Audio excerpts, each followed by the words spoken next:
start in 11th place. Well, behind Hugo Vallant will be Mikhail Kozlowski, and then the top TC2 cars, Franz Engstler and Pasquale Di Sabatino. John Philippi, who is so new to the championship, we haven't yet got a headshot of him, will be there. Rob Huff will not start the race, unfortunately. They're hoping to put a new turbo in the car and get him out to do at least some laps. But James Thompson has gone to the medical centre. He's not feeling well after what we gather is some fairly nauseous gases getting into the car. Again, with a brand new car, it might even be as simple as an exhaust or something being too close and burning paint off the floor pan into the car. I mean, those sorts of things happen amongst all the rush to get the cars out on track. You think, well, how can professional teams be making these mistakes?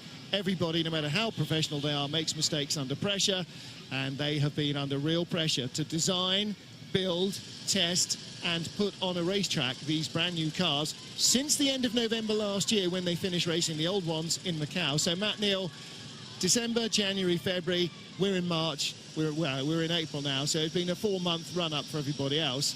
Citroën, of course, have been using the last 12 months to get their car sorted. So the fact that all the cars are here is testimony to how much midnight oil has been burned by all the other teams. Yeah, there's a lot of sleepless nights gone, but they would have started that development before the end of last season. So, you know, but...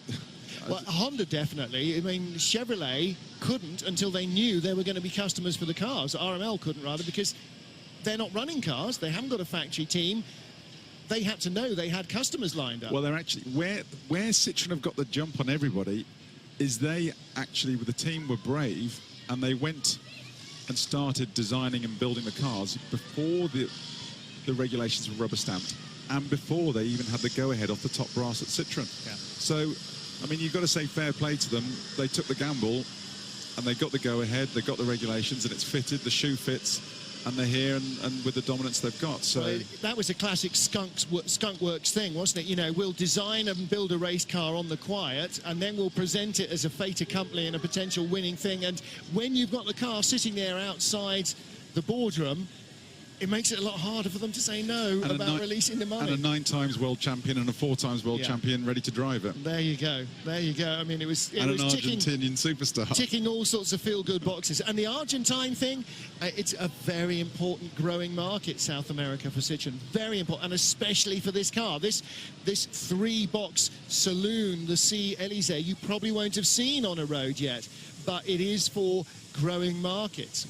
I had one as a hire car in Portugal. It's an Eastern European and sort of South America and Asia. We'll be seeing a lot of that car, and that's why for them ticking lots of boxes as well is where we go to China, to Asia, to Eastern Europe, to South America, all very important markets for Citroën's I think that was world domination. Little hello from Tom Chilton to his wife Elle back home with the baby. So first time she's not been to a race for a while. It is.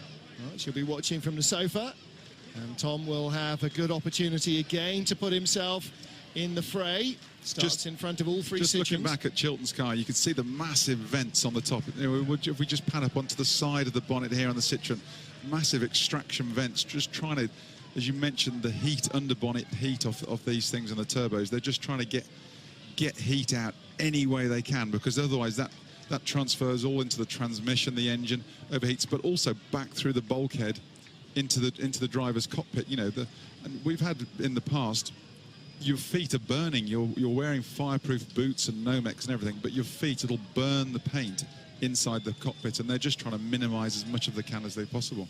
Dusan Borkovic started 5th in race 1, 6th in race 2. So that's not a bad place to end up in qualifying, is it? You know, either just out of that top 5 shootout or just in it, because you pretty much are in the same part of the grid. You don't have a big deficit of starting 10th. Of course, you don't get the big boost of starting either race on pole position, but it means he's pretty much where he was in race 1. And he had a very good encounter with this Marrakech track first time out. Now, Rennie Munich got penalised for a jump start, had 3 other trips through the pit lane. I think the first one was because he came in too early for his jump start penalty. I don't know if you can come in too early. I think there was obviously some other issues that needed dealing with the car. Made a couple of later pit stops. Let's hope that he gets away a little bit better. It's a fairly complex thing to get off the line, a modern world touring car, with all the anti-lag and the settings that you need for launch control and everything else. If you think about your modern high-performance road car and how many buttons you need to push to get rid of all the idiot safety net things that you want for the full-blooded launch, then you can imagine a racing car being just about as tricky. Tiago Monteiro, the remaining Castrol Honda. He was just being given the once-over by cars designer Andrea Adamo. Stuart McCrudden down there in the white shirt, who's responsible for looking after an awful lot of the front-of-house stuff for Castrol Honda. Previously in Formula One, where they used to have temperature issues in the really hot races and everything, you used to see them packing the radiators with dry ice. And I'm surprised, you know, because it gets so hot here, unless it's actually banned in the regulations, that some of the teams aren't onto it, just to try and keep the charge temperature for the turbos and the engine temperature to a minimum before you get out there and get in traffic.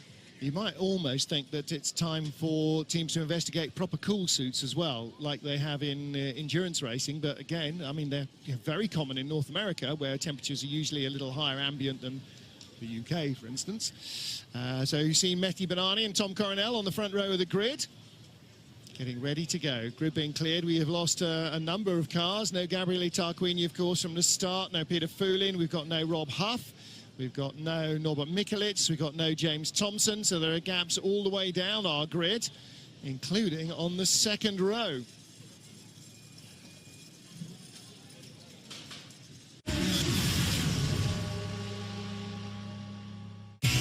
Where performance matters, you'll find Total Quartz.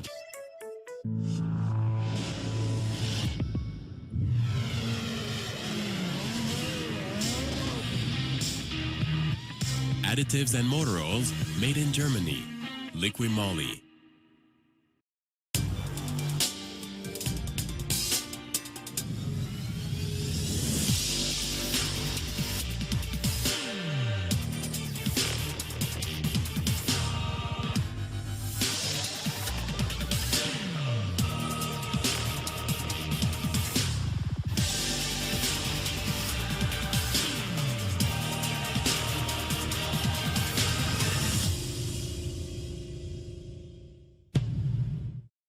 Sparco launches Wtcc, the new construction technology that revolutionizes the production methods for fireproof overalls. A revolution in lightness, breathability, enhanced safety, and comfort for the driver. It's time to drive with a new style. Wtcc, made in Italy by Sparco.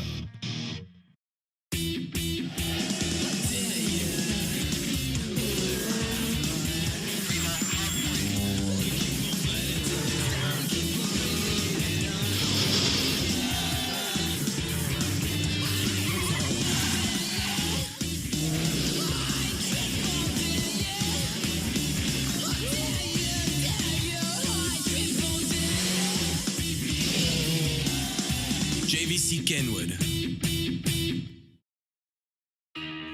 Liqui Moly. Additives and motor oils made in Germany.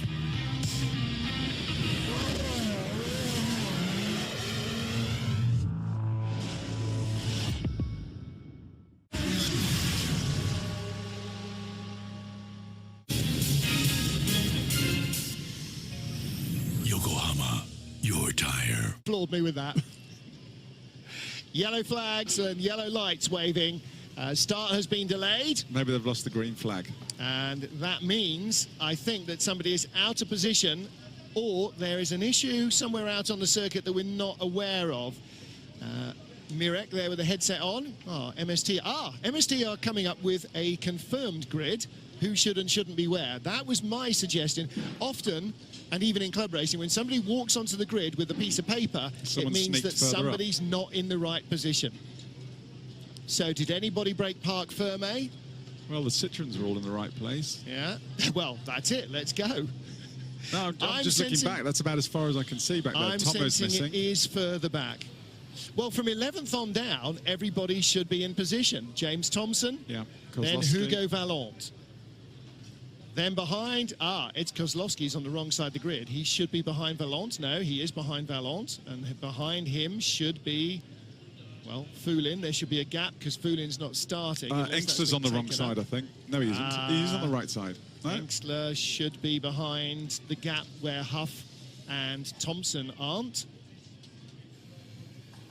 Engsler is. Oh, Kozlowski, they're moving up. Now, are they moving up because one of the larders has been officially withdrawn? Because Kozlowski should start on driver's left, not on driver's right, because he qualified 14th. So Kozlowski was actually in the right position. Kozlowski was in the right position and is now in the wrong position. He qualified 14th. He should start 14th, unless for some reason Thompson and Huff not starting has altered the results of qualifying or altered the grid. But the grid... So they haven't moved him up any places, they've just moved him across. Yeah, so he has moved one row forward, and now they're going to zigzag everybody else across. This does seem like an awful lot of work for very little gain. Yeah. So it's either Huff was officially retired or Thompson was officially retired. Maybe Huff's not officially retired, maybe only Tomo's officially retired. But in which case, Hugo Vallant should be moved up from 12th to 11th to take his place. And they haven't started that far up the grid, they've started further back. Because Vallant is behind Lopez, who is 10th. All they've done is... Vallant is 12th, so Vallant's on the right side, but Thompson, there'll be a gap where Thompson isn't.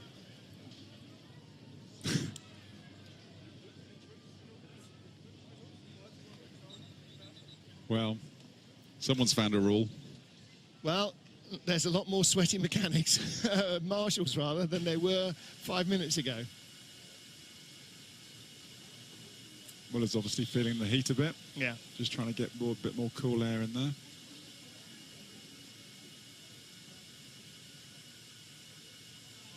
Funny, it looks as though he's gone for a suede leather sort of covering of the top of his gear stick there. They all have that's quite a personal thing for the drivers, and the size of the hand, they want it to fit well and they want it to be comfortable and fit with their glove, and I haven't seen that before.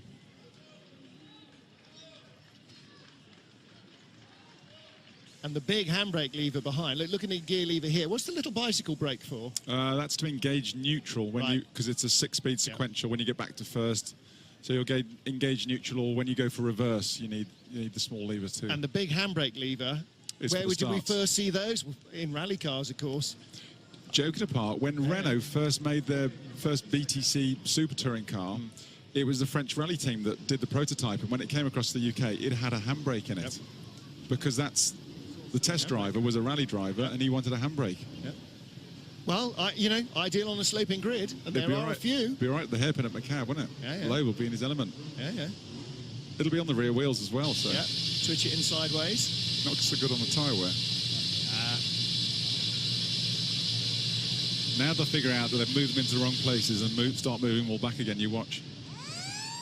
So the only published change to the grid would be that Huff's space would be closed up as he requested parc fermé neutralisation, says Neil Hudson of Touring Car Times, and that would seem to be what's happened. Graham Chilton are there. So Tom's mum and dad at the races. So where's he going to be next weekend? Because we're racing, but it's a Formula 1 weekend as well again, isn't it? Good question. A couple of those changes. I think he might go to Manicourt. They'll probably do qualifying one. Get a whirly bird. He'll be watching the telly like the telly like the rest of us. Two boys in two FIA championships, and the FIA has managed to make almost all their races clash with each other. Thanks very much, Ben Miles on Twitter, saying, I'm sure in some way this will be Martin's Haven fault. Most things are. Most things are.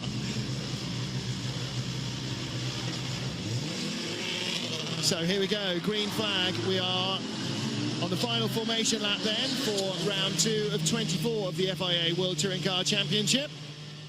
Good view there of our world champion Ivan Muller in his Citroën C-Elysée.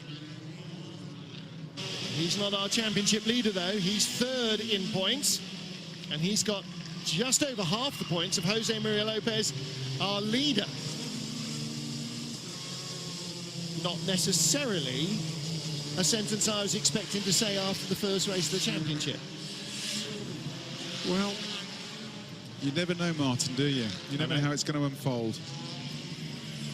It's going to be interesting. The interesting thing here is overtaking on this circuit. Bernani, when he got a sniff at a lead position last time, he held on really well. So it's going to be hard for the Citroëns to fight their way through. While he's on pole, let's hear from Tom Coronel. Welcome everybody for the second race here of the Wtcc in Marrakech. It's always a special one because it's the first race of the season. This is the second one, as you probably have seen the first race. Special circuit, street circuit, not easy to overtake. If you make a mistake, you are in trouble. A lot of people had some braking issues and they were heating up too hard. It all has to do with the chicanes. First corner, it's a high-speed chicane. Second corner, then after a long straight, hairpin, or well, let's say a hairpin is a small chicane, very tiny, second gear, long left-hander, then a chicane again. Going on to this straight, at the moment I'm heating up the tires and the brakes at the same time, and checking everything is right. Then you arrive at the first chicane, which is in second gear, braking at about 150 meter, and then you arrive at the second chicane, which is high speed, which is third gear.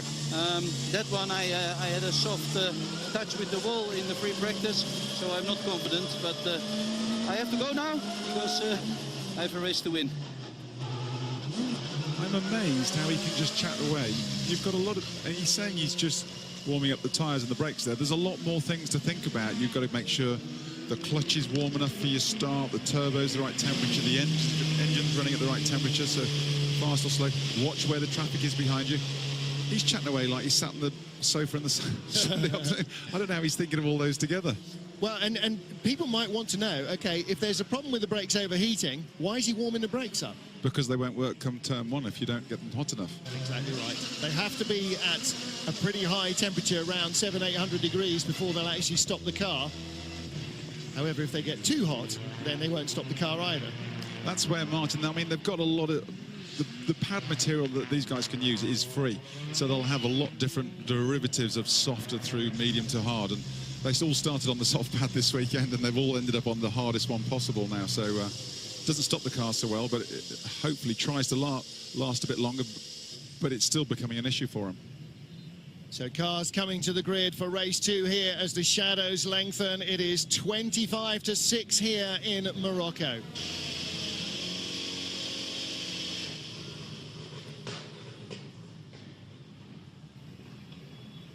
Large intake of breath for everybody as the cars are on the grid for race 2 here in Marrakech. Tom Coronel on pole position from Mehdi Benani. There is not a single Moroccan backside in a seat. They want to see their local hero start well. Good start from them. Good start from Thiago Montero. He's alone on row 2 of the grid with no Norbert Michels, and Muller nearly puts Loeb in the wall. Jose Maria Lopez, race 1 win, a very slow start. Coronel's out and Benani has got frontal damage and Benani is not going to last and Muller's out. He's not going to be able to finish the race. Loeb has got through the carnage, but this is a red flag. Aldo Prio in the background. In the foreground is Roberto Ravaglia, the bosses of Royal Motorsport, and what a disaster. Coronel perhaps getting tagged across the nose of the Honda. Muller, major damage. I can't see how we're going to get away without a safety car. There's far too much debris on the track. And Tom Coronel, the door is open. Is he out of the car? He is getting out of the car. That is heartbreaking for him. And for Yvan Muller, that is tough as well, because he will have no chance, I think, of completing race 2. You think? Well, now, it stopped on the first lap. Does that mean a complete new start? And if it does, how long have they got to fix Muller's car? Don't forget, we've seen cars fixed on the grid before. Well, there's Pauline Svart, Tom's girlfriend. She's very pleased to see him out, but almost in tears. Matt, talk us through it. Coronel on the left of our screen. Yeah, Benani makes a good start. Coronel tries to cut him off. He just tries to keep closing the door. He can feel Benani's there, yeah, but keeps trying to come across on him. Unfortunately, I think Coronel fell on his own sword on that one. You can't close the door when someone's there. Oh, that was Muller's camera. How that survived, I couldn't possibly explain. From behind with Lopez. Oh, no, that's Loeb's camera. He ran into a debris shower, didn't he? And I mean, that is heartbreaking. You know, one of the bonuses of the top 10 qualifying reversal is you get new guys on pole. Tom doesn't keeps on turn pushing. left. He doesn't try and move left. He's just there. But Banani's trying to get away from the wall.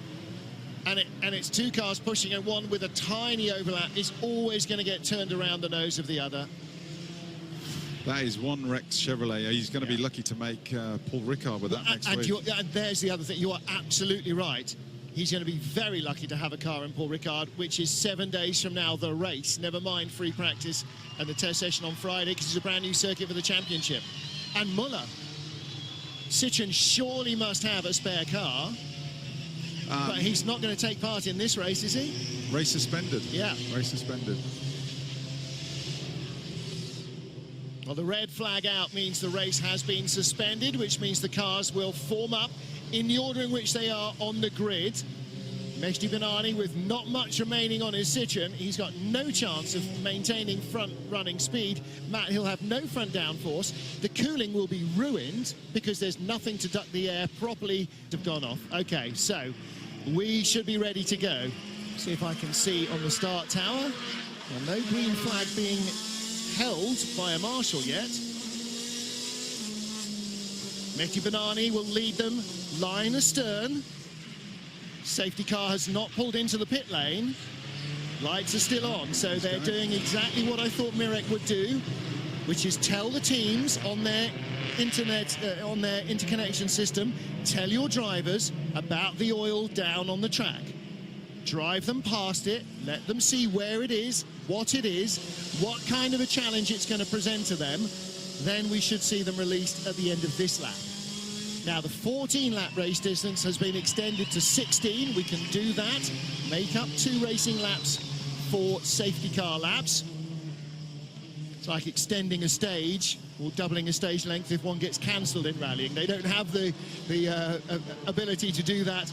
We have the ability here. But our race director, Matt, is doing a very sensible thing, making sure that everybody is very familiar with what hazards are out there that weren't out there when they started. With the 2 extra laps, and we've had extra warm-up laps, fuel and the amount of fuel you carry is a very, very critical thing. It's measured in not volume, but weight for that reason, because it makes such a difference to the car.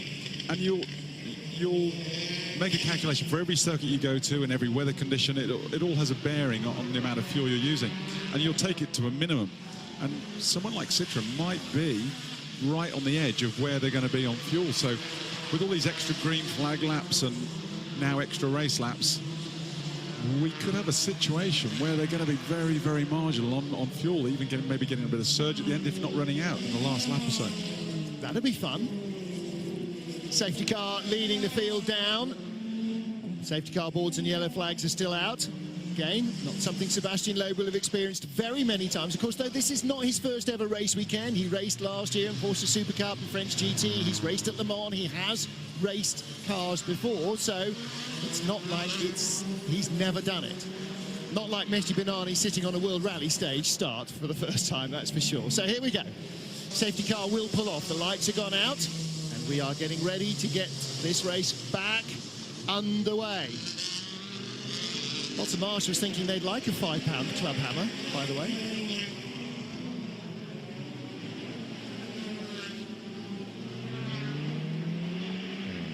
Ready to restart now as Mehdi Banani leads the field. Green flags. And Mehdi Banani, with the front end of his car replaced, we'll have to wait and see how that works. Here comes Sebastian Loeb.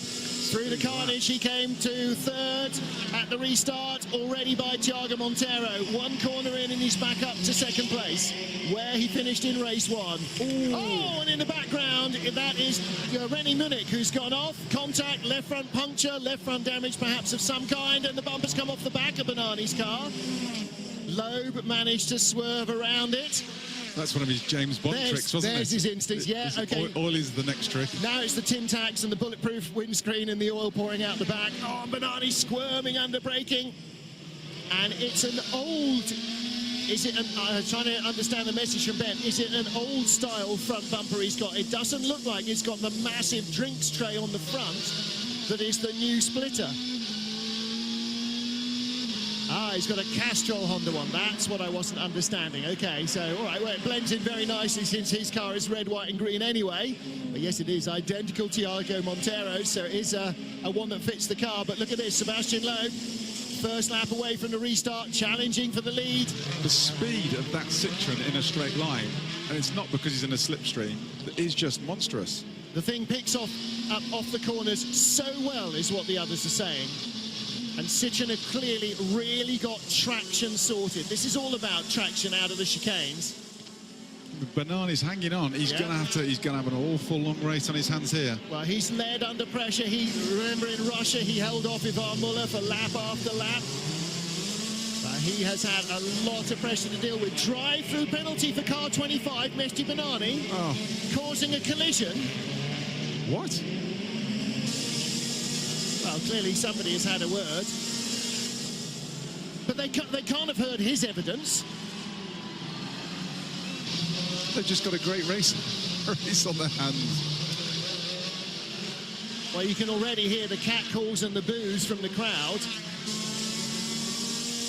Well, that's how to win friends and influence people. Can we head to the airport now?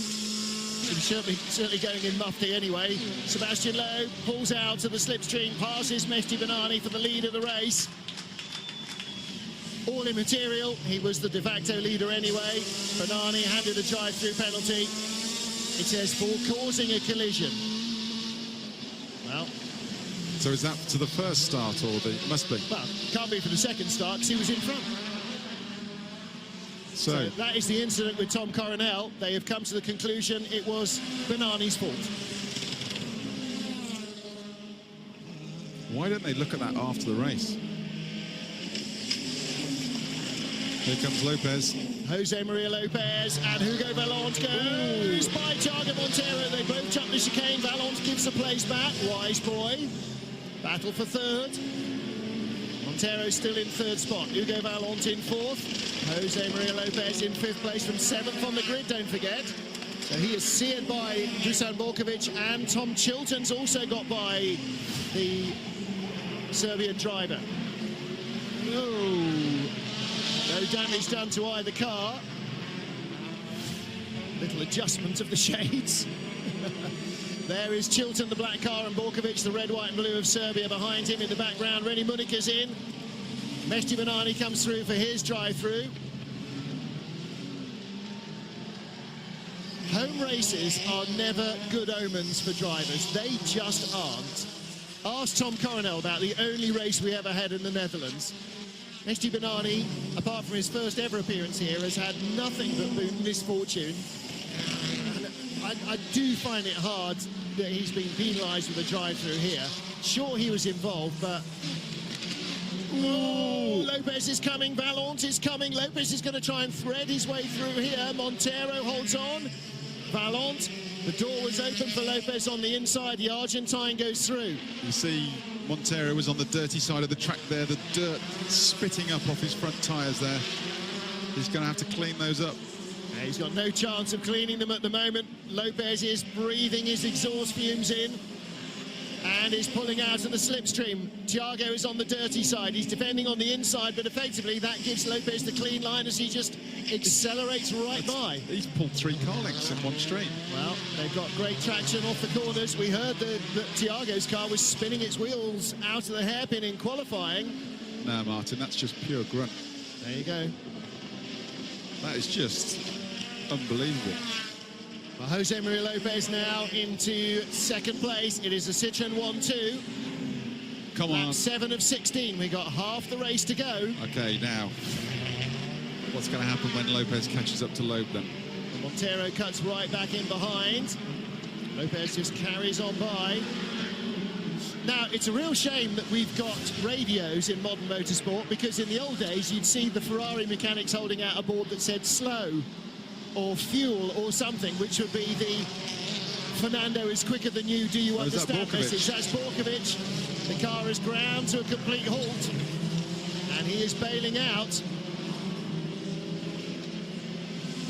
I didn't see what happened to him. No, nor did I. Valente is having another go at Monteiro. This is for a podium finish for Hugo Valente. Oh, and he's just driven straight by as well.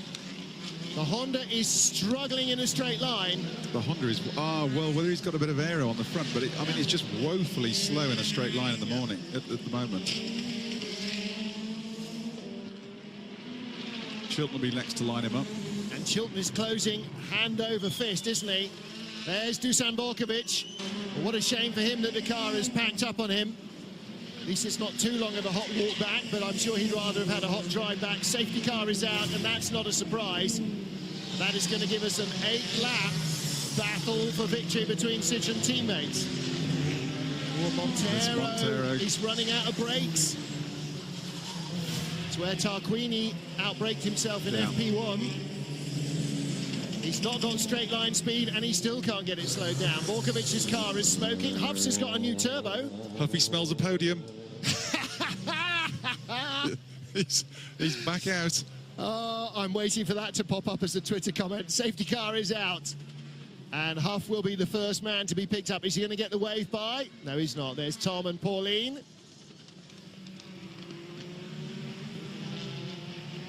So Dusan Borkovic's car has stopped on the straight.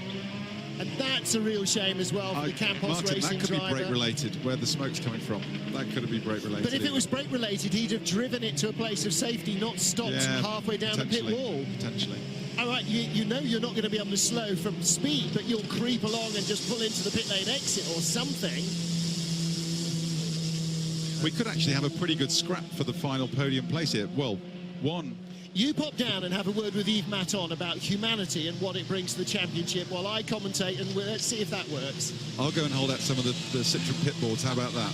I'll make one for the next round. Yeah. Absolutely. Well, there is Borkovic. I was just trying to hear what he was saying to Tom.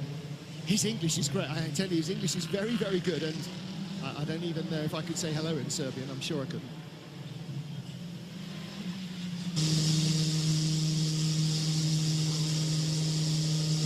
Yeah, there's no gap in the wall close to where Borkovic has stopped. So oh, there we go. Yeah, they've made it, haven't they?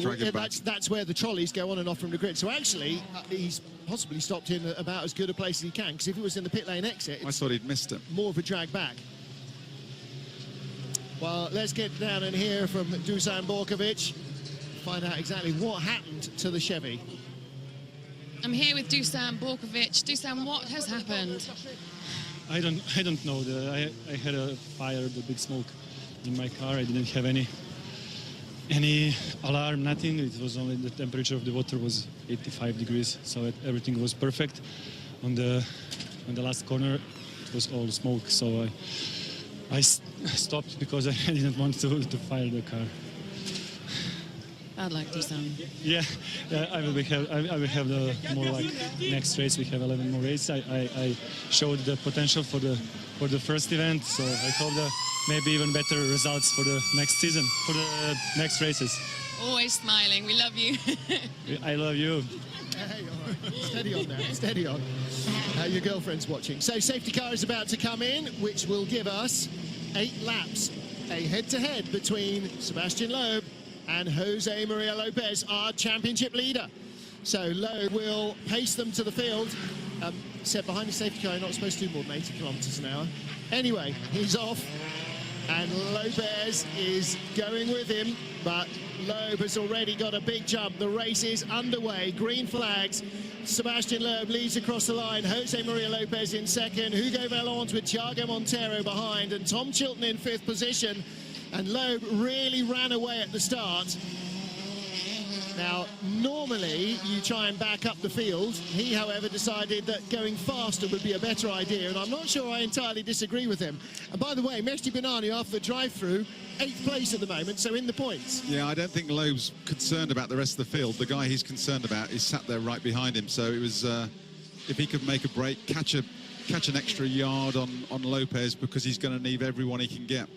And Huffy obviously did get the wave by or pull back into the pit lane. I think it's pulled back into the pit lane, actually, because he wasn't at the front of the safety car queue, which would have made life very interesting. He should have stayed there just for devilment. Loeb leads. It was 1.5 seconds at the line ahead of Jose Maria Lopez. Third, Hugo Vallant in his Chevrolet. Fourth, Thiago Montero. And here is Bernani now, trying to claw some way back. Bernani versus Morbidelli with Kozlowski in front. Kozlowski, sixth place for Lada. And if he can maintain that, that will be his best race result, I think, in World Touring Cars. I'd need to check, but I'm not sure I'd need to check very long. Lopez half a second quicker than Loeb on that last lap. Wow. So Lopez sees bouncing double over the race curbs. winning weekend writ large in his future. Tom Chilton, he's got the speed to get by Montero for fourth. Montero's managed to cool his brakes off a bit behind the safety car, but it's going to start frying them again. Bernani's on the move Bernani again. on the inside, nothing to lose now. Might as well be hung for a sheep as for a lamb. Got the inside line on Morbidelli, controlled it well. Gianni couldn't turn in, there was nowhere to go. That was a good pass. Yeah, it was a nice pass. Lopez, fastest race lap, 1:43.7. Loeb was half a second quicker. Morbidelli goes to the outside, gets the clean track. That's Morbidelli using his brains, feels he's there, has to give him space. Bernani sent it, Morbidelli led him race through. Bernani up to 7th. Engsler, Filippi and Di Sabatino still racing 9th, 10th and 11th for the TC2 trophy. And Chilton going to breeze by Montero into turn 4. No, Thiago just gets it stopped. Wrong side, Tom. Yep. Tell me, has Hugo Vallant, he hasn't had a podium yet in WTC, has he? Outright podium? No. No. So this could be his first one. He's on for no pressure. Raced in the Seat last year, so he hasn't had a front-running car. Now he definitely has, and boy, is he using it. If Chilton can get past Montero, he could make a chase, but... Yep. Well, he's going to have to do what Lopez did, which is come by between the back chicanes, and he's not done it there. But look, Velada Kozlowski in 6th. Bernani is all over the back of him. Well, Lopez, 1.5 at the line, away from the restart, only 0.9 behind. Loeb. Chilton working hard through there. And that was last lap. He's going to be more like 0.6 behind Sebastian Loeb. Loeb setting his personal best lap at the moment, but not fast enough. No, in the first sector he lost. I think it's status quo, but Bernani's past Kozlowski. Yay! And Kozlowski shuts the door on Gianni Morbidelli. Fantastic racing going on here. Not many cars escape the carnage. Starting a championship with brand new cars on a street circuit might not have been everybody's favourite choice, but you've got to deal with what you're dealing with. And Loeb and Lopez, 2.2. What a lap from Sebastian Loeb. Really opened the gap. The radio has crackled into life, hasn't it? No, it's Loeb's done a slow lap, and Lopez has done a woefully slow lap. Yeah, so they've been told to hold station. I think they've got the call. Yep. That's it. Sebastian Loeb set a personal best lap as Jose Maria Lopez was told to slow down. Thiago Montero battling with Tom Chilton again. It's only a matter of time. Chilton's going to give the pace back as he jumps the chicane. And right up behind them now is coming Bernani. And Bernani now will be going, go on, go on, go on. Both of you go wide and he'll go through and take both of them. If Tom doesn't get his skates on, Bernani will start having a dig at the back of him. Yep. Well, Bernani's going to want Chilton to have a real attack on Montero and for both of them to skitter off so Bernani can just squeeze through. Chilton's not going to make it here. Bernani's going to be right involved in it. 1, 2, 3, close as you like. Get on his tail, Tom, coming out. 4th, 5th and 6th. Well, Tom now's got to worry about the tail ender, the rear gunner, because Bernani is right there to make a move. If Tom is hung out by Montero, as he will be if he tries the outside, Montero hits it too hard. Really big impact on the Citroen, on the Honda. Remember that punching a strut out, that chicane on Gabrielli's Honda last year? No, I think it was Chilton. It was Chilton who hit the tyres. Was it Chilton? No, he's on the inside. Now, this is a drag race, three-way There's drag something race. underneath Montero's car, though. Something's hanging down. Maybe he did hit it with the splitter. Maybe the floor is chattering. On the Honda mat, the floor goes front to rear all in one piece. It's a humongously long thing. It's 4-metre long component. Yeah. And normally they're in segments to allow you to take a segment off for work or to replace a segment for damage. Morbidelli is not getting by Kozlowski.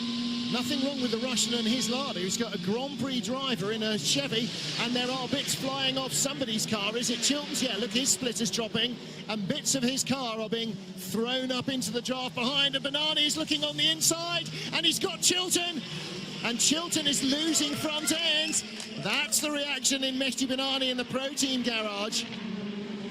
He's got by Chilton for 5th after a drive-through. And Tom's front end will be washing away everywhere.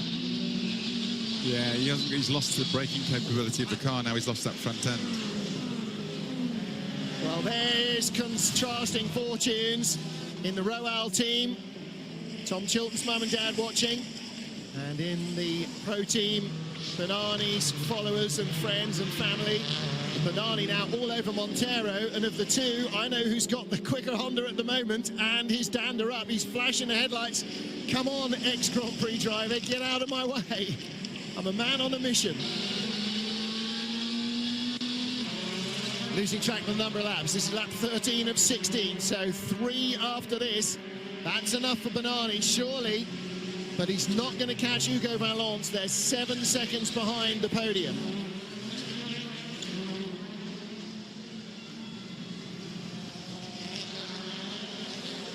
Sebastian Loeb leads from Jose Maria Lopez. Citroen 1-2. Hugo Valence in 3rd, and the Citroens have backed off to a 1-minute 46.5 lap because Valence doing 146.9s, 147s.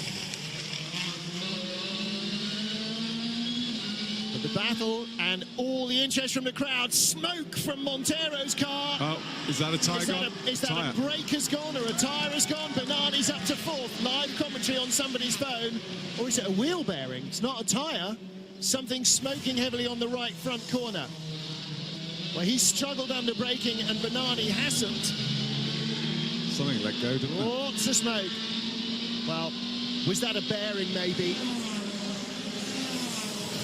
Jubilation in Pro Team. There's your 1, 2, 3. Sebastian Loeb, Jose Maria Lopez, and in 3rd place, Hugo Valence. Valence on target for his first ever outright World Touring Car Championship podium. Sebastian Loeb on target for a win. Montero. Oh, is it the rear? Yeah. Is it crabbing? That thing's falling apart, isn't it? Yeah. Well, maybe he did really clump the curb hard, and maybe it's broken a link somewhere in the suspension, front or rear. It probably doesn't make much difference. If the thing's crabbing at one end or the other, it'll be a nightmare to drive. They're getting ready for Thiago to come in. And they're doing that because there are only 8 TC1 cars still capable of moving. So if they fix the car and get him out, in fact, even if they don't, he'll still be classified as a finisher, I think, and gain points. Loeb and Lopez. This is now a team formation. There's no question that Lopez has been told not to push. Let Sebastian win this. You won the last one. And in the end, I guess Lopez will be relatively sanguine about that. Not too much skin off his nose. Yeah, because now the rule's been established, Matt. If you're in front, that's it. You're not going to be challenged. Yeah, these two are cruising around 2 seconds off what they can do at the moment. Yeah, no question. You've seen that by Hugo Valence. You know, he's actually closing down the gap a bit, and they'll just manage the gap to the end, which is, yeah. Now there's also a battle shaping up. I was just about to say here for 2nd in TC2. That is rookie John Philippi in his first race weekend, and Pasquale Di Sabatino in his first weekend back in the championship, his first in a BMW, and that is for 2nd in TC2. And they are catching the hobbled Thiago Montero, whose car will not go in a straight line. They get by safely. And Montero needs to finish for manufacturer championship points. So no point going into the garage, struggle round. There's not that many cars that you're going to be in the way of. There's Engstler, our TC2 leader. And is that Huff behind him? I think, yeah, Huff is out of the pit lane, so he's going round. Because they've realised at Lada, he'll get a point for 10th place. Or he'll get something, because there are only 8... 11. In fact, he's still behind Dusan Borkovic, but if Borkovic isn't moving, then Huff will be classified in front of him. Yeah, there are 11 cars moving, but 3 of them are in TC2. So it's about class points. Huffy will score, possibly. I don't No, know. you've how, got to I don't compete know how so many- much distance, Martin, so he would still be classified as I don't- but yeah, in the he's not- manufacturers, maybe, because it is a yeah, finisher. possibly. Yeah, but if it's not classified as a finisher, is it? I don't know. Anyway, all of that will come out in the wash. Far too much going on for me. What isn't going on, unfortunately, is a Nico Rosberg, Lewis Hamilton battle for the lead. Maybe that will develop later in the season when Citroën are a little bit more comfortable about their performance and the margins of error they've got. However, at the moment, Sebastian Loeb leads from Jose Maria Lopez as Chilton battles with Bernani. He's gone by the Honda. Oh, the Honda's coming back at him. Yep, Bernani back down the inside. So a mistake by Bernani. Tom's going to have to give that back. Bernani was in front as they turned in. Tom's only got that place because he jumped the chicane. Maybe Bernani jumped the chicane. Oh, no. Did Bernani jump the chicane? He was in front, and how did he get behind? No, he got the inside line. Yeah, and Bernani's going, come on, you can't do that. I know you can't do that. You know you can't do that. And is Chilton slowing to let him go by in a straight line? I think he is. Well, he's got to be careful of Well, Kozlowski. yeah, now that didn't help, did it? Because Kozlowski is closer. Well, Mehdi Bernani's not going to be on the podium. Hugo Valente is for the first time in his young touring car career. But Sebastian Loeb is going to win his first race as a World Touring Car Championship driver. The checkered flag awaits. It's going to be a double race winning weekend for Citroën. 1, 2, 3 in race 1. Both their cars, first and second. After Ivan Muller caught too much accident damage in the first start incident to complete the race. So a win for Jose Maria Lopez, a win for Sebastian Loeb, and Bernani and Chilton a drag race to the line. Bernani's got his nose in front. The Chevy's not going to catch him, but not by much. Not much left of Tom Chilton's front end either, is there? Look at what, on the driver's right, look at what splitter isn't there any longer. He's had a real whack on a curb or a tyre stack somewhere. And here's our TC2 winner. Franz Engsler, double race winning weekend for him. That's the experience of the car and the man paying off. Well, as we sort of expected yesterday, Matt, behind the demonstration, there was a lot of good racing going on. Well, Martin, I mean, what a weekend. I mean, I can't count. I've lost count of the amount of wrecked cars we've got this weekend. We were wrecking cars even before we got out of free practice. Never mind qualifying, races. Jeepers, there's going to be... That was close. Let's see what the timing screen says. 26 thousandths. Tom Chilton in front of Mehdi Bernani. Good boy. Wow. And is that the length of the splitter, 100 mil in front of the bumper? It's 26 thousandths at that speed isn't much of a distance. Well, Sebastian Loeb, second in race 1, wins race 2. Jose Maria Lopez, first in race 1, second in race 2. Equal on race points. Lopez will be leading. Lopez is the championship leader by 1 because he got 5 for qualifying on pole. Loeb 4 for being second on the grid. Ivan Muller a 0 already in the books. He was in 3rd place in race 1, 0 in race 2. He got 2 points for being 4th in qualifying. So he is a long way behind. Yeah, it's not a fairy tale start for the champion. Nope. But it is for these two boys and Citroën. Loeb and Lopez, 1-2 in the championship, a point apart. The only chink in their armour for a display of show was the lack of racing, I have to say, which it would have been loved to see him scrap at the front. Well, thankfully everybody else was still up for it because they were thoroughly disappointing in their refusal to let their drivers The race racing at behind any certainly made stage. up for it. Yes. Yeah.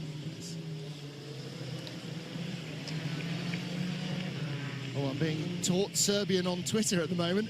Zdravo apparently is hello. Thank you very much for that. You may feel free to tweet me what the Serbian for thank you very much for that is. I may not be able to pronounce it. Sebastian Loeb, our race winner, is right where he wanted to be. A contender, a challenger, and in fact, a race winner.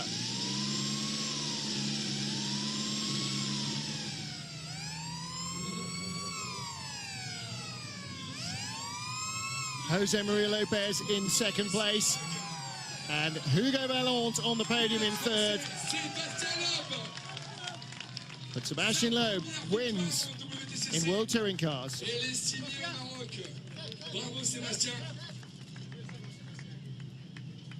Well, congratulations to Sébastien Loeb. There was never any doubt that he was going to be capable of making this transfer. A rally driver often fares well in a racing car rather than the other way around. And we've seen from his racing exploits, especially in a Pescarolo prototype at Le Mans, how quick he can be in a pucker race car on a pucker track. And he has converted his rallying expertise superbly. There's a bit of a cluster there of good-looking women from to talk to.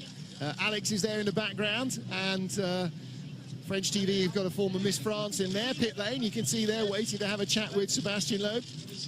So we'll hear from our winner, and no surprise, he wants to take on Fluid's Matt Neal as quickly as possible. Yeah, it's going to be incredibly hot out there. Some of the drivers will have a camelback situated on the back of the seat, but depends whether they're saving weight. A lot of others hydrate beforehand and then come out, because it is a sprint race really. So it's not. Oh, we've got a fire under. Yeah, we have got a fire underneath, and they don't know there's a fire underneath. Somebody needs to tell Hugo Vallant very quickly that the car is ablaze. That could be a very major drama in just a moment. They're all standing around. Yeah. Someone get underneath with a fire extinguisher. They're seeing smoke. Nobody's looking underneath, which is what you normally want to do.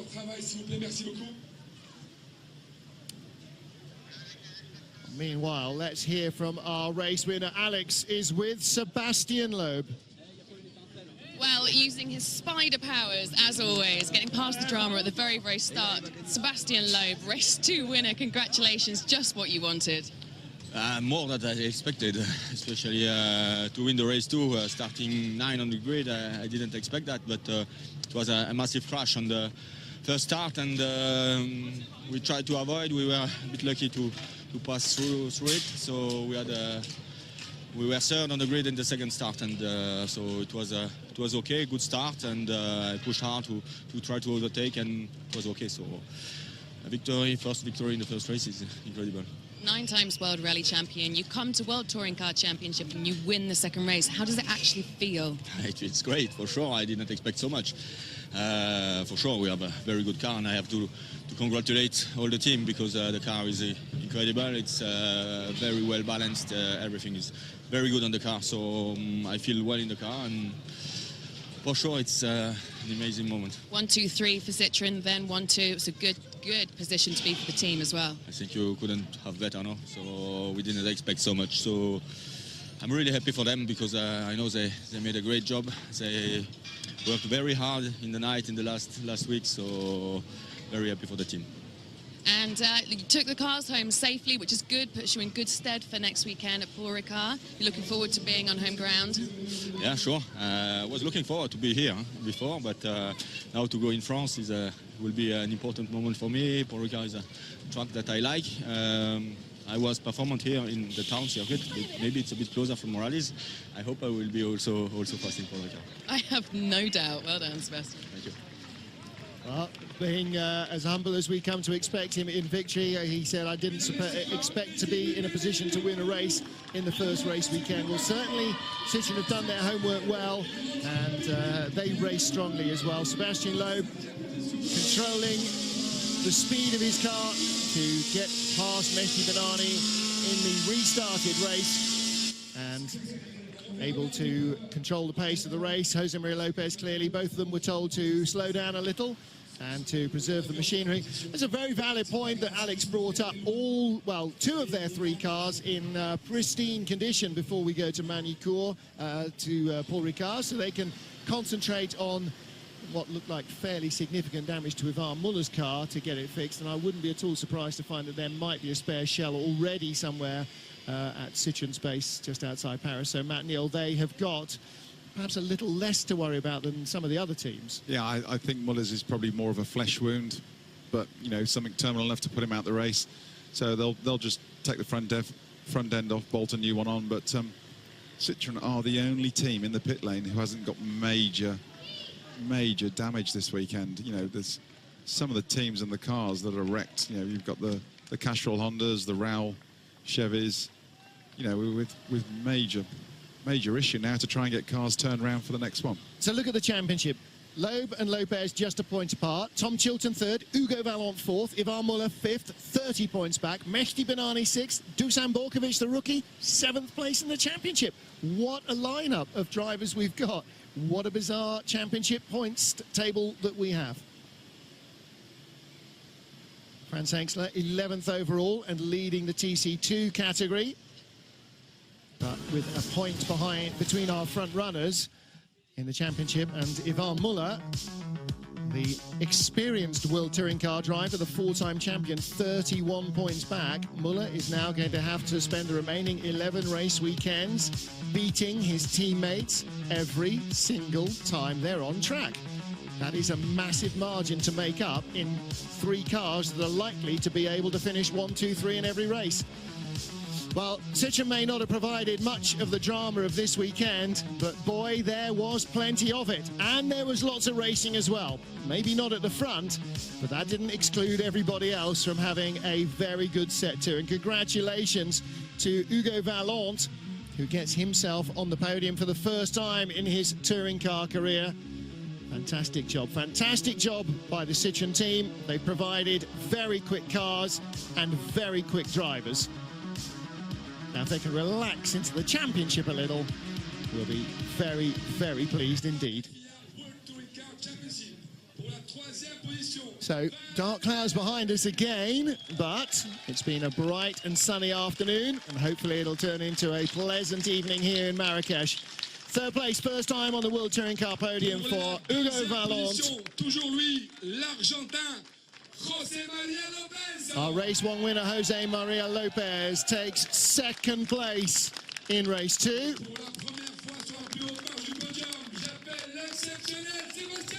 And trading step 2 for step 1 in race 2, our race winner, Sébastien Loeb.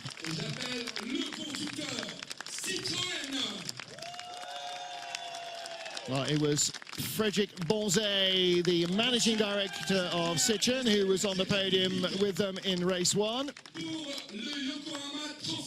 So this is a very, very important change of discipline for Citroën. They are taking this ultra seriously, as you have seen, and they have produced the results here in Marrakech. Well, our Yokohama Trophy winner is Franz Hengstler. We will have our winning drivers anthem.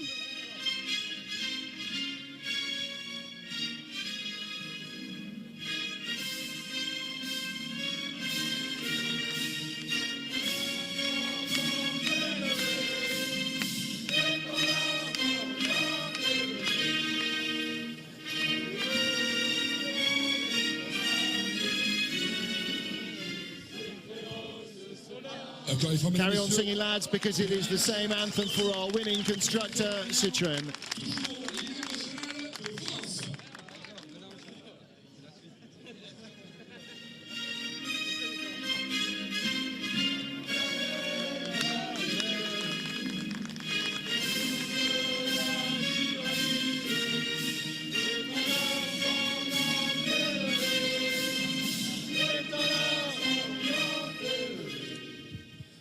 Mesdames, Messieurs,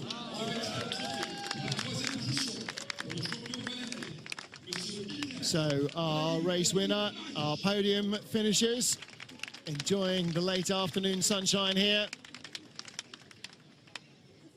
Where was Jose Maria Lopez in the first race in Argentina last year? Can't remember. 6th or 7th or something? Cool. Anyway, 2 race wins from 4 race starts in his World Touring Car career. Can't argue with that. And the 2nd place, only once in his life off the podium. Hugo Vallant, first World Championship podium for him. Huge congratulations to him and to the Campos Racing team. Maybe it was the luck of the draw that none of the afflictions of anybody else's car, of the Chevys, afflicted him, but he kept his nose clean and raced very hard. He qualified very strongly.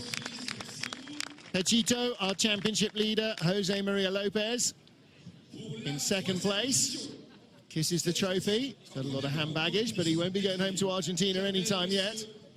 Never know, maybe his girlfriend will be allowed in the garage next week. And the massive winner's trophy will go to Sébastien Loeb.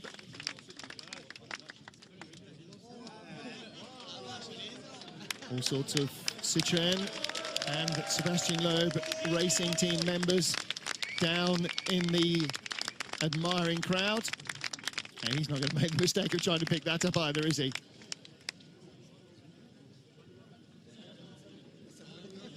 I hope they got some pretty big shelves at Citroën ready for all this lot. You know what? I don't suppose they'll have overlooked the possibility that they might win a trophy or two, do you?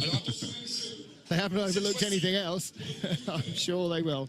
I'm sure they've looked through all last year's podium ceremonies trying to work out which was the tallest, and by judging the height of the driver, how high the tallest was, to space the shelves evenly. It's the level of detail I've gone to. I was out the back of their garages and looking in the back of the truck, and it's like their trucks have been tailor designed for World Touring Car racing now. Every splitter has had its own select hole, every car component select hole, all painted, all perfect, everything.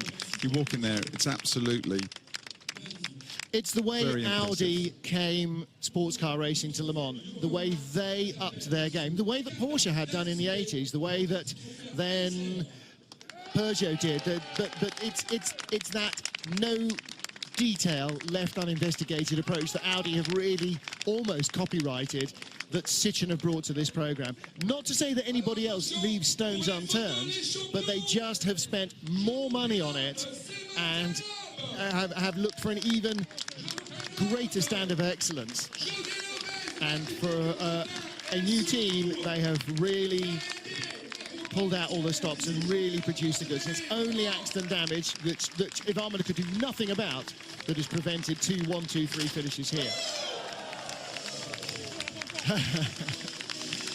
Well, that is it then from the streets of Marrakech. Join us a week from now from the Circuit Paul Ricard in Le Castellet for races 3 and 4.